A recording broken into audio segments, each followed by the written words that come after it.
Welcome back to Let's Thrive. It has been a long minute. It really has. But I'm Bri. And I'm Abby, if you are new here. So we started this pod back in 2022. And we took a little hiatus from it just as we were moving. We didn't really have much space to do the pod. To get that done, we didn't have microphones. We were borrowing them. So we finally got the means to pick up the pod again. Woo! And if you're new, welcome. If you're not new and you're returning and you can actually see our video, you'll see that we've got a new cool little hotspot that we're recording in today. So we're really excited to kind of just go through some catch up with you guys because it's been a minute, like Abby said. I don't think we've recorded a pod like all 2023. And we tried to, but it didn't really work out. Dally ate the cord. Yeah, was that this year? Yeah. So we had a couple obstacles to get here, and it's been a few hours trying to set this up, actually. So hopefully it'll be smooth sailing from here, and we can be back because we really enjoy doing the pod and talking about lots of different topics. Obviously, in the fitness space, if you know us, we are fitness coaches, so that's kind of what everything revolves around on this podcast, but it is called Let's Thrive, and we do believe that like everything starts back with your fitness and correlates into like every area of your life. Yes, ma'am. But today we're doing pretty much like a catch up, like Bri said, mainly more so with like our fitness, because not only did like we both moved into like new spots. This is Bri's new spot if you're watching. We're in her kitchen right now filming this. But yeah, we both went through pretty big moves, lots of different changes going on with our own fitness. So we can kind of get into that first, I think will be good. So wait, let's give them background for if you don't know who we are or what we were doing, what our plans were like in January. Like it was like totally different trajectory than we're doing now. Yeah, like our initial goal was to compete. Like last time you heard us chatting was probably with both of our assistant coaches, but before that it was most likely us planning our competition season and us being a little bit thicker in the off season. So if you're watching this, we might look a little silly to you now. But our goals were to compete this summer, and we are now mid-June on the dot. And things have completely changed. We've opened up our vision board and looked at it and we're like... I was just about to say that. Like, yeah, we were planning on competing, but we had like IFBB pro cards. Like, we wanted to do that. And like, that would have been like a lot of this year would have been devoted to that. Yeah. So we took a look at our vision boards and we're like, maybe 2 out of the 16 things on there are pretty accurate till this day. So we've done a lot of goal changing and just kind of like digging deep in ourselves on what we want to do with our lives. And it sounds funny because you would think like, oh my gosh, you guys are adults, figure it out. And you know, no matter how old you are, you're never going to have it figured out. And our goals have completely changed. So initially I was in the off season. Come beginning of February this year in 2023, I actually started prep, and I was in prep for about 12 weeks, which is pretty lengthy. And at the time, it seemed just like a lifestyle cut. And I had not been in any sort of deficit in over 18 months, 15 to 18 months. So I was really excited with that. I was on macros, not really so much on a meal plan. So it seemed really easy. And then... I remember that. Like, you're like, it doesn't even feel like I'm in prep. And you just were like... thriving, like, I got the beautiful ready. The chicken is ready. Bri preps a lot of chicken still, and I'm not even on prep. Yeah, some things don't change, but yeah, so you were 12 weeks into prep, and were you having like any doubts? Like, I don't think you were, because I remember at the beginning you were like, I'm so hyped to get into prep, like like, did you have any doubts at the beginning? I would say no doubts whatsoever. I was like so eager. I was like, I'm going to step on stage. I'm going to do like an amateur show. I'm going to qualify, go to nationals, potentially do really well. And the whole game plan was like mapped out and I was hyped. But then the deeper I got into it and the closer I got to my potential show date, I dreaded it. And it's not that I hate the sport or that it's hard or it's miserable. It's just, as I went further into the journey and my perspective changed on life and then just my business and all the things that I had coming up, it just didn't really align with what I was doing and what I was preaching to even my clients and what we do in our business. So I dreaded stepping on stage. One, it's insanely expensive if you don't already know. And if you are thinking of competing, please be in a really good financial position to do so. But at the same time, I thought of the stage and I was like, that doesn't excite me. Like, I don't want to go on stage. Like, I don't want to practice posing. I don't want to do any of this. And I decided to opt out for my own sake, because if I would have continued and forced myself, I would have probably resented the sport. And I genuinely do have heart for it, but it is no longer a love and desired passion of mine to pursue it overall. I respect everybody in the sport. I love what the sport teaches you mentally, but I just don't think in this season of my life it's in my plan. So I'm out. Yeah. Oh, yeah. It's been crazy. I mean, mine was a little different. I mean, I feel like last year, so I competed last year, and then I like really resented competing just with the post-show experience and my hormones and everything. I just was really like, got a huge bodybuilding ick. And I started working with my coach, a new coach after that show, and we were just really crushing it. And each and every check-in, like I remember I wasn't even doing like posing pictures because I just had like wicked bad body dysmorphia after my show.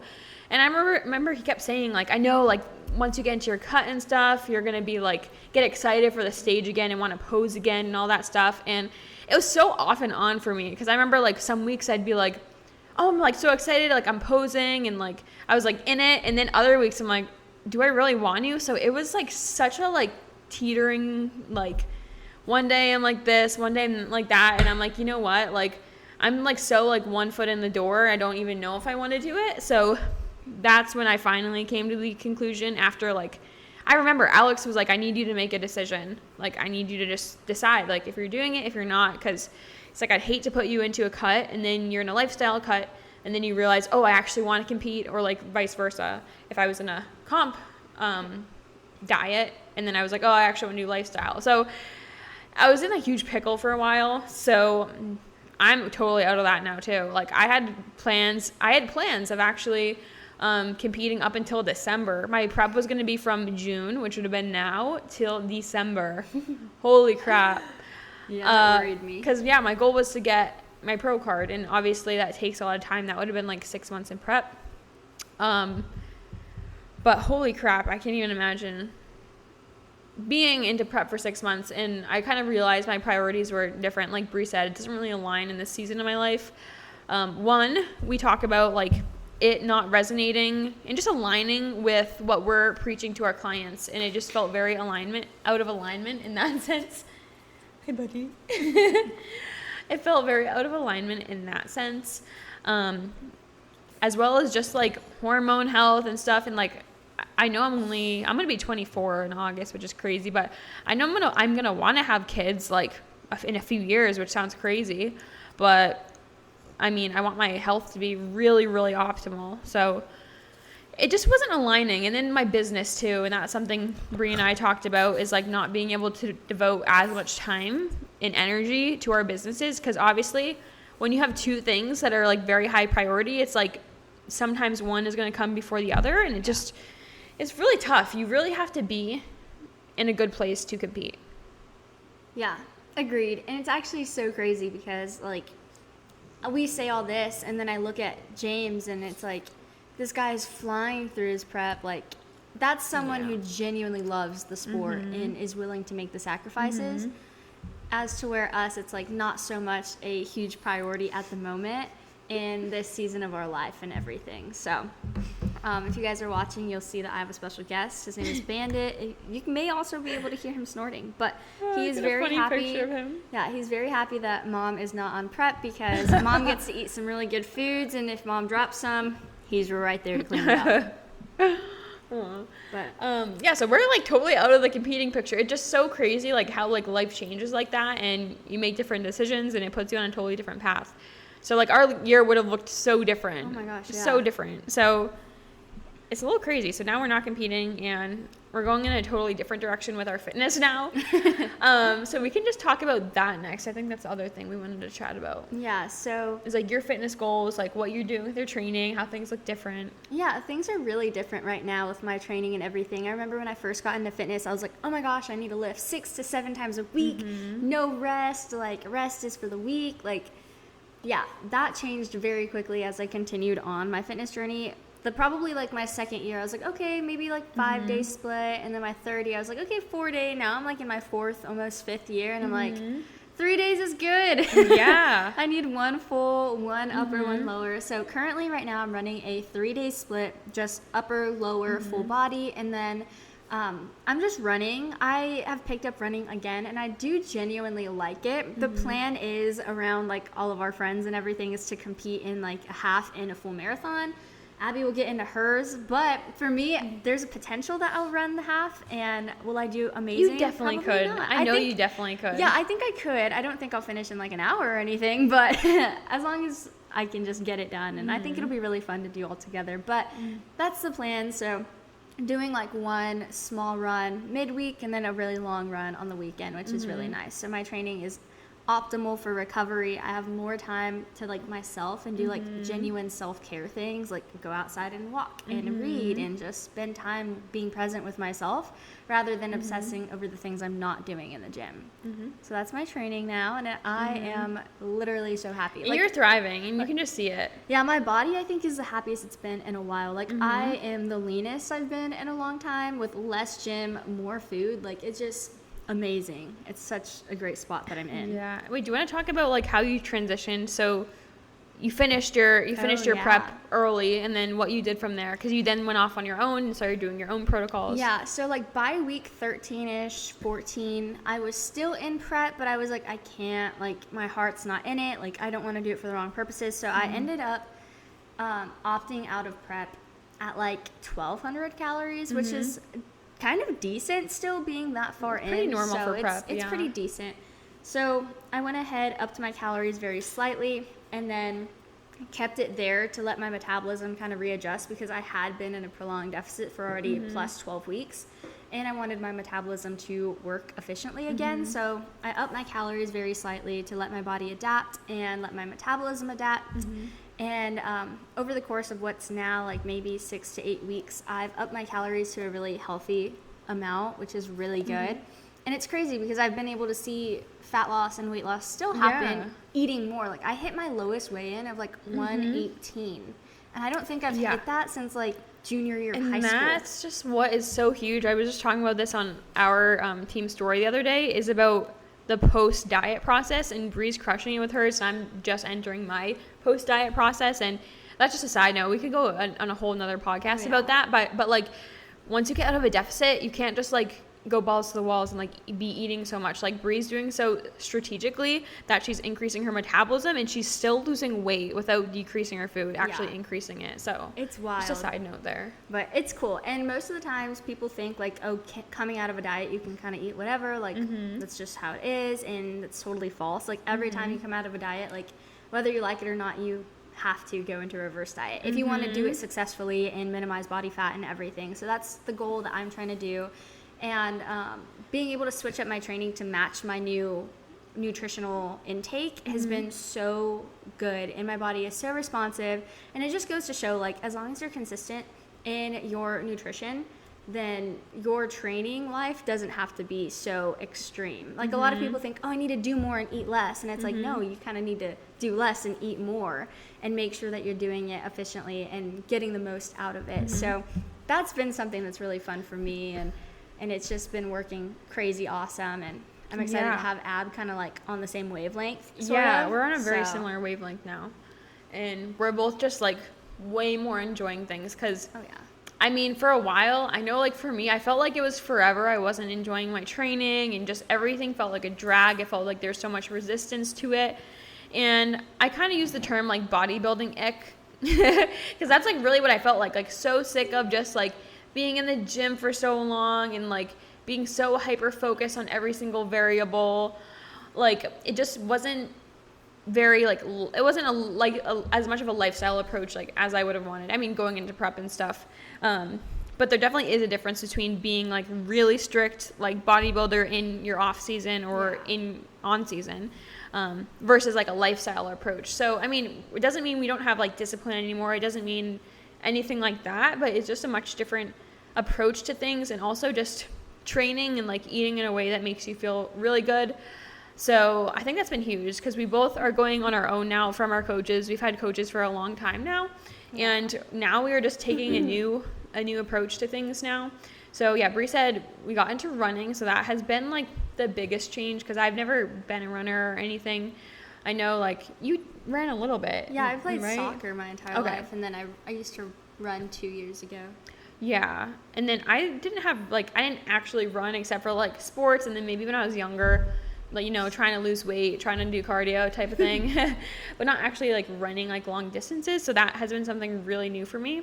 And now I'm just enjoying like a hybrid approach to training, where I'm doing lots of running. I'm running like 2 days a week right now. It's going to bump up to 3 soon, because I am training for the half marathon, and having my strength training complement that. So I want them to complement each other. So one isn't taking away too much from the other, because you could go all into either one, but now it's just more of the hybrid approach. And it's just been so nice to change things up, especially because like we've been doing this for like a long time, and just like the bodybuilding style training, like it's monotonous for a while. And it's like Bri said, now like training 3 days a week, because I'm also training 3 days a week, I have like way more time to focus on the business, and like the gym just became a drag, and I ended up canceling the gym membership we were at before. It was like a bodybuilding gym. I found a gym closer to me. I'm saving a lot of time, and I'm able to focus on different things, but still like feel really good. So like I just finished my dieting phase, and I'm like 1 week down in my reverse diet, which is going solid. And I'm just excited to get my food back up, because I definitely felt the bad things that happen in like a deficit towards the end, like kind of brain foggy, like low energy. That's the biggest things for me. I don't usually get super like hungry in my deficit, but more so like the brain foggy / low energy. I don't like that. Yeah. So I was like, okay, I could lose more weight, but I need to get myself out of the deficit. That's going to be what's best for me, because at this point, I dieted for my show last year to extreme lows, and then I dieted in the fall, and now I'm dieted again. So my body really needs a break from that. So that's where I'm at right now. I'm really enjoying challenging myself in a different way with running, and our boyfriends and our other guy friends are all running the Dallas Marathon in December. So that could be a possibility. Who knows, Bri? Who knows? I'll do the half. Yeah, you can do the half. Pat did a half before without being like a runner, and he prepped for it, and it was like easy, like piece of cake. Like if you're ready for it, like when the day comes, it's like piece of cake. It's just like lifting, like building up progressive overload, but for running. So for your heart.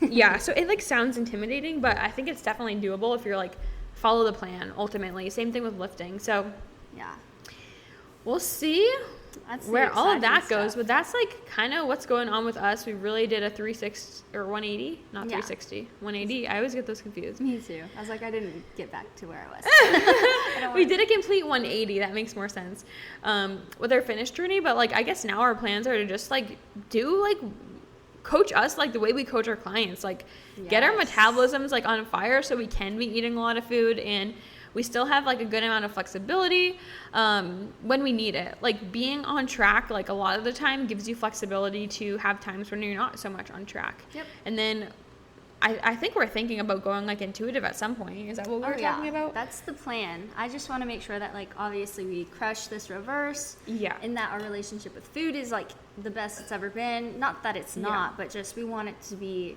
higher than ever, of course. Mm-hmm. And then we eat literally the same things all the time. Mm-hmm. So it's not like being intuitive would hurt us in any way. So that's the goal that we want for like all of our clients too. And obviously it takes time. It's taken us years to get to even where we are. I know you posted a story today about like your progress, your posterior chain, and you're like, yeah, that took 7 years. So don't expect it to happen overnight. I was looking at it might have even been like 8 years, but yeah, like progress like takes time. And I mean, that could be a whole nother conversation. These people are very impatient with progress, and I mean, it makes sense, but you're putting in the work and you're not seeing the results right away. But give yourself some time. Yeah, give yourself time, because it's taken us like a long time to get to where we are in our fitness journeys.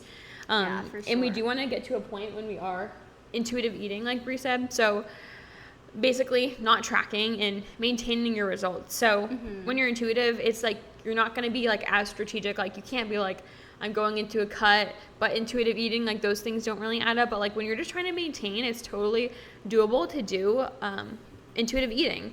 But the main thing for us right now is getting ourselves out of the pit that is our diet back to maintenance before we do that. Because if we were to go straight to intuitive right after the diet, it would be a recipe for disaster because hunger cues get messed up. You'd probably be eating way more and putting on a lot of fat. So that's why we're really prioritizing now to crush the reverse and then definitely go intuitive, because that's what we want for our clients. We don't want you to have to track macros forever. We want you to track macros in the seasons that make sense and know how to not track macros and not go like crazy, gain a bunch of weight, maintain your results. So that's the goal. That's where we're at. I think that's pretty much it. The main things. Like besides we moved, we both training moved for different things. Anything else? I feel like something else happened. I mean, other than Just- our move, nothing. Just summertime vacation. Summer. And speaking of summer, we're going to to record our next pod, which will be up shortly after this one, about navigating summer in your fitness journey, because oh my gosh, so many girls are having trouble with that. We'll just say that. It's either they want to go all in or they don't because they don't want to quote unquote miss out. And you won't, but you know, you'll hear about that after this. Yeah, but it's nice to be back, and we'll be back with more frequent episodes here, which is exciting. But yeah, let us know if there's like any topics you guys want to talk about. We'll probably do more like Q&A boxes like on our stories as time goes on and we get this back and rolling. Yeah, so feel free to DM us, ask us any questions, tell us what topics you want to hear about or what you want to learn about also, because our brains are full of knowledge and we can talk about cool stuff all the time, but we would like to also provide you with as much value as we can. So let us know what you want to learn. Awesome. Well, it's so nice to be back with everybody. Whoop, whoop. We will see you soon. Bye.